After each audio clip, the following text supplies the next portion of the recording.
at the War Memorial Auditorium in Fort Lauderdale. We have an unbelievable show tonight. Ring of Honor is here. Ring of Honor is here. And you know who else is here? Kennadi Brink. Kennadi Brink is here right now. Right here, right now. In the flesh. Getting ready. The action tonight. I gotta ask you, what made you decide to become a professional wrestler? My journey with wrestling is a little bit different than most. Has been a passion of mine since I was a young little girl. It's always been something that I've always loved. But the thing for me is I never thought I'd be here today in a ring, because growing up I wasn't an athlete. I was 240 plus pounds. I wanted to write for professional wrestling. I wanted to be the creative aspect of it, right? But when I hit 18, when it was my junior year, senior year of high school, I was on the elliptical for 5 minutes, the lowest resistance possible, right? And I was like, wow, I can't do this. I was like, what's really depriving me from going all the way? Doing something that I really want to do, not being mediocre. So that's where it first started for me to be a professional wrestler. With the weights, yeah. What was that like for you? How was that then, being that heavy?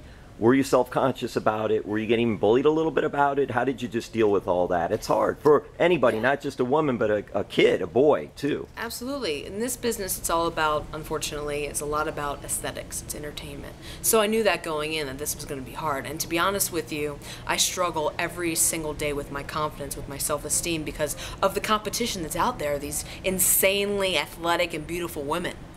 And I still have that girl in my head saying that I'm not capable, or I'm not this, or I'm not that, or why aren't you there this, why aren't you doing that?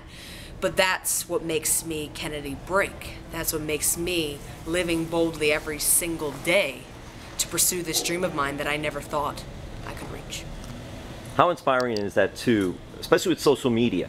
Because I'm sure you may have a lot of fans, even young ladies, little girls, that you can reach out to. And how important is that for you to be able to do that? Hugely, because I was that girl in middle school wearing the big black Undertaker 3XL t-shirts. Kids had pictures of NSYNC and Backstreet Boys in their lockers, and I had a picture of the Undertaker. I was the oddball out, right? And I was the one, like you mentioned earlier, I was bullied. Randy Orton spit on the Undertaker's face in SmackDown long ago, and some bully decided to spit in my face, and I didn't stand up for myself. That's the kind of person I was. And I've changed. Complete 180. Complete 180. And here I am today doing something that I never thought I could do at Ring of Honor, no doubt. It's been years, this build-up. I started helping with Ring of Honor in 2011 in Baltimore when they were still doing the Do Burns Arena. I went to Canada with them. I went to Pittsburgh with them doing ring crew again and again and again. I did their Ring of Honor seminars, 2 of them now, in Bristol, Pennsylvania.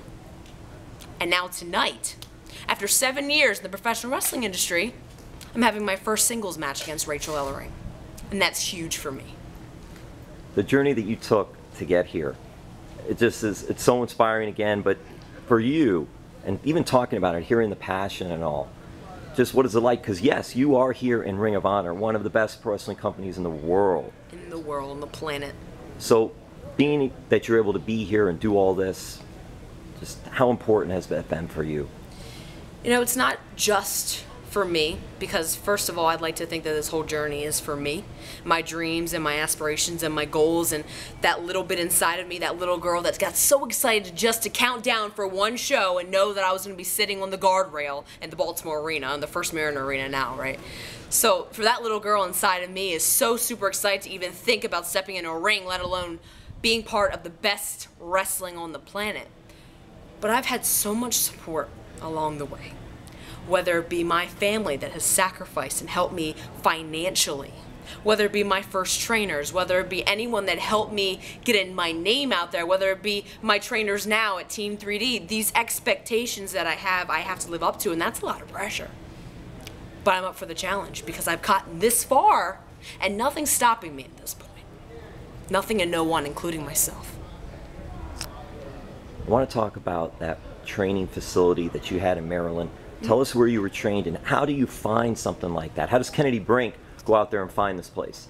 Sure. I first started in 2009 under a guy named Pat Brink, which hence the Kennadi Brink that stands before you today.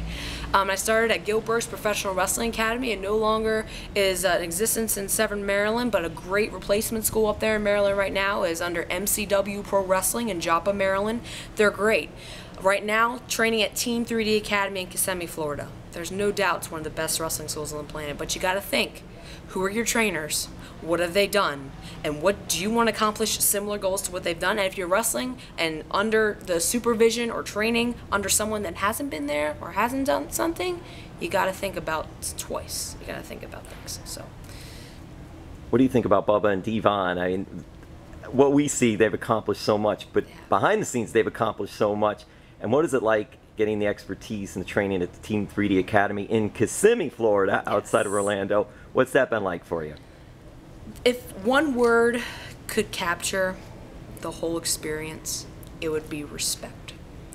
Because the first thing that someone asks you when you're training or when you're going to shows or when you're meeting someone new and you're about to wrestle them, who trained you? What kind of experience do you have? And being able to say that I have the knowledge and the advice from two men that have done everything there is to do in this industry and have been everywhere, have worked every one and been successful through all of those years without stop, that's something in itself. And like I said, a lot of pressure, a lot of expectation, but ultimately there's so much respect written in there that everyone has that respect for them. I have so much respect for them, and in turn, this wrestling industry has respect for me and what I do, I'd say, a lot because of that. Kennadi Brink, the exclamation point of women's wrestling. The Jezebel your mama warned you about. I love those. Those are just great. When you're creating that persona, you come up with something. Absolutely. The first one, the exclamation point of women's wrestling, just how did that come up? That's one of the greatest ones out there right now. Yeah, to be honest, it's pretty fresh. It's pretty new. I don't think it's really caught fire yet, so I appreciate you bringing it up and that you enjoy it. But to me, I'm pushing that envelope. So I'm bold, I'm out there. My character is very loud, very vicious, and it's just that exclamation point at the end of the sentence. That's who Kennadi Brink is. Now, Kennadi, I gotta ask you about the outfit. The outfit, yes. Still developing. I can't wait to get some new, but this is a good blueprint that I enjoy. Yeah, the blue looks good and all like that. So is this something that when you're creating an outfit, do you come up with the design? Do you go to somebody and say, well, I got this idea. How does that work for you? I wish I was a seamstress, but I'm not. So I'm at the begging people that I know that do a good job, right? So it's funny with wrestling, how wrestling works too, because I am my own business. I create my own character. I make my own bookings. I do my own travel. I make my own merchandise. I sell my own merchandise. I make my own hashtags. So this whole process, it's quite rewarding when you're done. It's quite rewarding when it's finally finished and you have everything. But it's a process nonetheless that you're going through. So how your look is, your gear, your connections, it's all you. Quite intimidating at first, but nonetheless rewarding when it's all there. Well, I gotta say the blue looks good with the eyes too, Thank right? you. So Thank there you go. You got the color Yes, scheme going. Yeah, well, since I'm more of a nasty character, I'd say some would say that this is opposite of what I should do. So I've had that criticism, and I'm trying to find a happy medium with it. But it may be different too. Right. So you gotta look at it that way as well. Yes. All right, we'll wrap this up. Social media for you. Fans want to see what's going on. Where should they go? We're going to go Twitter at Lady, L-A-D-Y-K, Brink, B-R-I-N-K, Facebook.com/Kennadi Brink, that's K-E-N-N-A-D-I, B-R-I-N-K, and then at Lady K Brink again on Instagram. Here in Fort Lauderdale, you've got Rachael Ellering, who has the family history, the lineage behind her with her father and with the Road Warriors, etc. Yes. What is it like in all your travels that you're wrestling all this type of talent, and tonight you have Rachael? She's an incredible athlete, and I have had the privilege to wrestle her previously to this, so I know what she is able and capable of. Wrestling in that DNA definitely gives her a step above and beyond. But a year in this industry, 1 year. Now, I'm not saying 7 years is a very long time, because as my trainers know, they have been doing this far longer, almost as long as I've been alive. They don't like me saying that, but nonetheless, you know, having more experience is definitely on my side. Getting the experience, having match after match, I've had to earn that to get that, what's already in her DNA, supposedly. That's what, you know, people say. But Rachael Ellering, she hasn't suffered disappointment yet in professional wrestling. And unfortunately, I think Kennadi Brink is the one that's going to have to do just that, because I am Kennadi Brink, the exclamation point of women's